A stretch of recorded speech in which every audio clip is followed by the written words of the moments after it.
à tous, c'est Jenny Garden, je suis médium, conférencière et énergéticienne. J'espère que vous allez bien. Alors aujourd'hui, on va continuer de faire des vidéos sur chaque famille d'âmes. Aujourd'hui, c'est le tour de la famille des chamans. Alors, la famille des chamans, elle est issue, c'est une session de la famille des guérisseurs. Donc j'ai pris des petites notes pour rien oublier et pas faire de trop longues vidéos. La famille d'âmes des chamans accompagne le fluide du chamanisme, bien évidemment, mais aussi le fluide de la guérison. Et tout ça dans le but de, comment je pourrais dire, d'aider à la transformation et à la mutation des énergies de la planète. En fait, tout ce qui est chaman, tous les chamans sont, je dirais, reliés à la guérison de tout ce qui est, comment je pourrais dire ça? À la guérison de tout ce qui est planète, énergie, écologie, vous voyez, ce genre de choses. Donc, les chamans sont souvent reliés à la terre, et puis à tout ce qui est, oui, énergie de la nature finalement, hein. On va être là-dessus. Donc le chaman est censé équilibrer les fluides de la planète avec les fluides interplanétaires.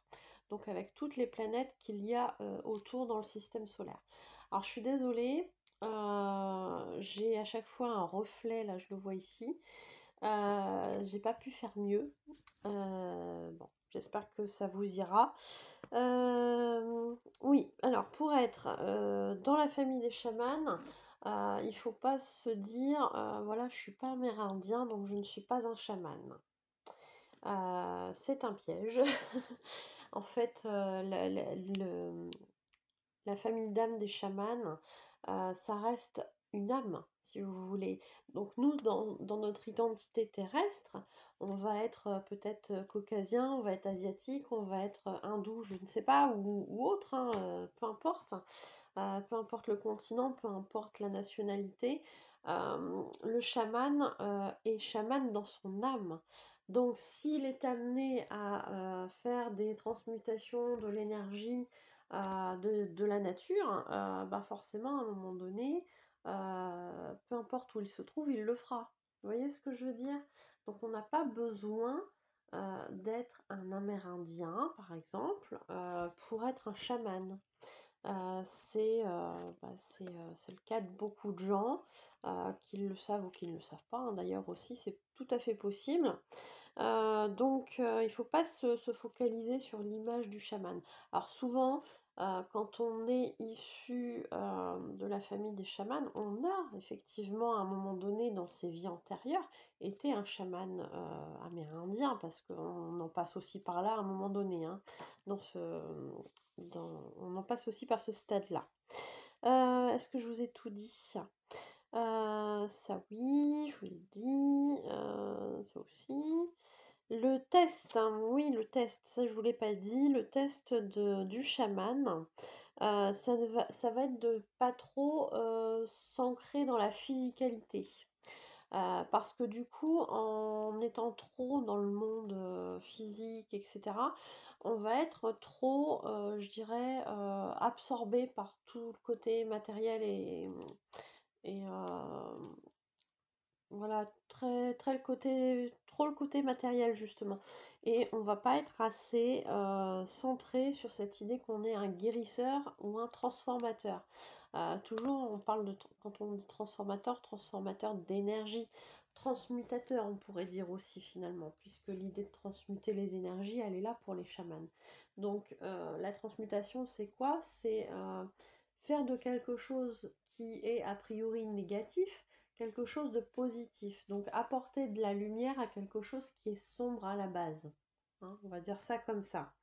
Donc voilà, à partir du moment où on est trop dans le monde physique, on risque d'oublier cette partie de soi, cette partie de son âme.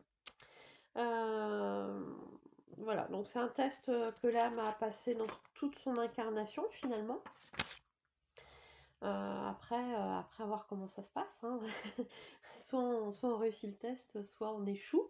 Mais si on échoue, rappelez-vous, il n'y a jamais d'échec, hein. Et c'est toujours, pour apprendre, et se rattraper après. Voilà. Bah écoutez, j'espère que cette vidéo, elle vous aura aidé. Peut-être que vous serez reconnu.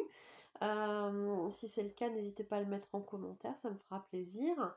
Et puis, bah, partagez, likez la vidéo, commentez si vous l'estimez nécessaire. Et puis, abonnez-vous à la chaîne si la chaîne vous plaît, si les sujets des vidéos vous plaisent. Bah, écoutez, je serais ravie de vous compter parmi mes abonnés.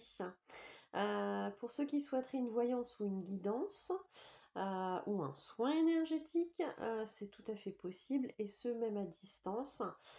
C'est tout aussi efficace.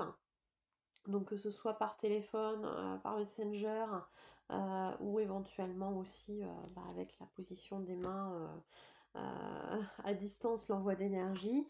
À ce moment-là, vous me contactez pour une demande de rendez-vous aux coordonnées qui se trouvent à la fin de la vidéo.